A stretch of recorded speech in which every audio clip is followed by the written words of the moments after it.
कि सूचक के बारे में हमने डिस्कस किया। अब हम बात करेंगे कि अम्ल क्या होते हैं और क्षार क्या होते हैं। तो अम्ल जो है इसको हम एसिड कहा जाता है अंग्रेजी में। एसिड जो शब्द है ये एक एसिडस शब्द से बना गया है। ये बना है एसिडस शब्द से, एक लैटिन भाषा का शब्द है जिस जो होता है एसिडस। और एसिडस शब्द का तात्पर्य होता है खट्टा। तो हम कहते हैं कि अम्ल वे पदार्थ होते हैं जो स्वाद में खट्टे होते हैं। तो पहली डेफिनेशन क्या हो गई? अम्ल वे पदार्थ होते हैं जो स्वाद में खट्टे होते हैं। अम्ल स्वाद में खट्टे होते हैं। अब खट्टा बताने के लिए क्या होगा? हमें उसको टेस्ट करना पड़ेगा, तभी तो पता चलेगा कि कोई पदार्थ खट्टा है या नहीं है। अब एसिड, ये एक परिभाषा बन गई हमारी कि अम्ल वे पदार्थ होते हैं जो स्वाद में खट्टे होते हैं। लेकिन ये डेफिनेशन पूर्ण नहीं है। इसलिए नहीं है क्योंकि हम प्रत्येक अम्ल का टेस्ट नहीं ले सकते हैं। कुछ एसिड ऐसे होते हैं, जैसे सल्फ्यूरिक एसिड है, अभी आगे डिस्कस करेंगे, नाइट्रिक अम्ल है, हाइड्रोक्लोरिक अम्ल है, स्ट्रांग होते हैं, बहुत ही ज्यादा प्रबल होते हैं, जो जलाने की क्षमता रखते हैं, जला देते हैं, तो उनका स्वाद नहीं लिया जाता है। इसीलिए हम सूचक का प्रयोग करते हैं, यानी सूचक द्वारा हम ये पता बताते हैं कि दिया गया पदार्थ अम्ल है या नहीं है। तो दूसरी डेफिनेशन आती है, अम्ल वे पदार्थ होते हैं जो नीले लिटमस को, अब लिटमस दो तरीके के होते हैं, नीला और लाल, तो अम्ल वे पदार्थ होते हैं जो नीले लिटमस को लाल में या लाल रंग में परिवर्तित कर देते हैं। तो अम्ल क्या करते हैं? नीले लिटमस को लाल में परिवर्तित कर देते हैं। तो दो डेफिनेशन हो गई। पहली तो क्या हुई कि अम्ल वे पदार्थ होते हैं जो स्वाद में खट्टे होते हैं, लेकिन सारे अम्लों को चखा नहीं जा सकता। इसीलिए हमने कहा कि अम्ल, अब पूरी कंप्लीट डेफिनेशन बन गई। देखो कि अम्ल वे पदार्थ होते हैं जो स्वाद में खट्टे होते हैं और जो नीले लिटमस को कैसा बना देते हैं? लाल बना देते हैं। इसके अलावा एक तीसरी परिभाषा भी आती है। वैसे तो अम्ल और क्षार की बहुत सारी परिभाषाएं हैं।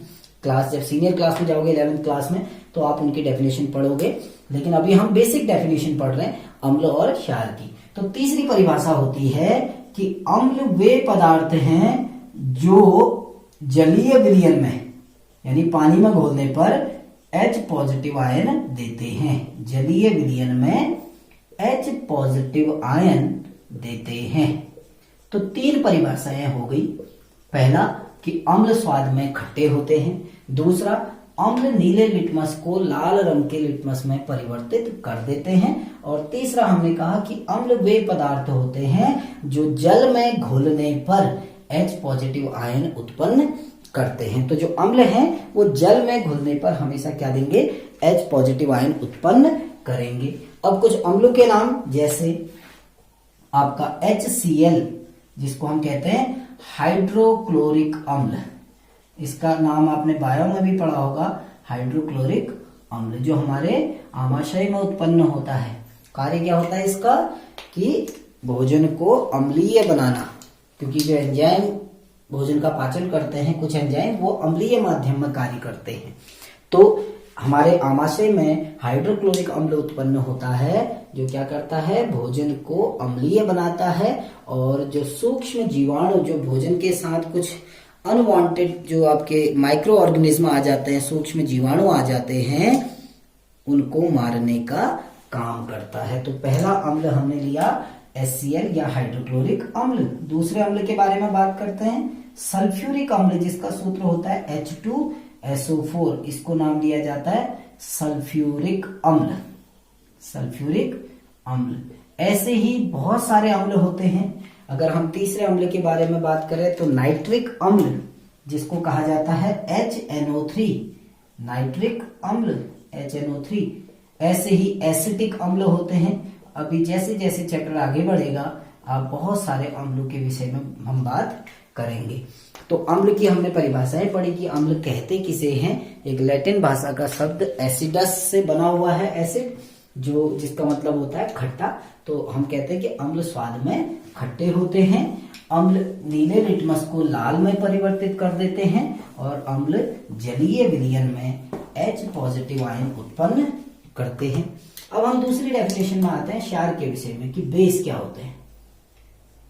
क्षार क्या होते हैं, ये स्वाद में कड़वे होते हैं, ठीक है ना। तो क्षार वे पदार्थ होते हैं जो स्वाद में कड़वे होते हैं और इनका जो स्पर्श होता है वो साबुन के रूप में होता है कि यानी फिसलन भरा हुआ। तो क्षार क्या होते हैं, स्वाद में कड़वे होते हैं और अगर हम इसको लिखना चाहें तो हम कहेंगे ये जो क्षार हैं स्वाद में कैसे होते हैं, ये स्वाद में कड़वे होते हैं और लाल लिटमस को नीले में परिवर्तित कर देते हैं। दूसरी परिभाषा, लाल लिटमस को किस में परिवर्तित करते हैं, नीले में। लाल लिटमस को नीले में परिवर्तित कर देते हैं। और तीसरा जो है परिवर्तित, ठीक। और तीसरा होता है कि जलीय विलयन में, यानी जब क्षार को जल में घोला जाता है तो ये OH नेगेटिव आयन देते हैं। जलीय विलयन में OH नेगेटिव आयन देते हैं। तो ये क्षार की परिभाषा होगी कि क्षार स्वाद में कैसे होते हैं, कड़वे होते हैं। लाल लिटमस को नीले लिटमस में परिवर्तित कर देते हैं और जलीय विलयन में जब इन्हें घोला जाता है तो ये क्या देते हैं, OH नेगेटिव आयन। अब कुछ क्षारों के नाम, जैसे हम पहला अगर क्षार बात करें तो हम कहते हैं सोडियम हाइड्रोक्साइड। इसका नाम होता है सोडियम हाइड्रोक्साइड। ये कक्षा 9 में हमने पढ़े हैं कि कैसे सूत्र बनाया जाता है, कैसे उनके नाम लिखे जाते हैं। दूसरा कैल्शियम हाइड्रोक्साइड, CaOH का होल ट्वाइस। क्षार में ये गौर करना OH नेगेटिव आयन होगा तो इसको नाम दिया जाता है कैल्शियम हाइड्रोक्साइड। हाइड्रोक्साइड अवश्य जुड़ा होगा क्योंकि ये जो OH नेगेटिव आयन है इसी को हम कहते हैं हाइड्रोक्साइड आयन।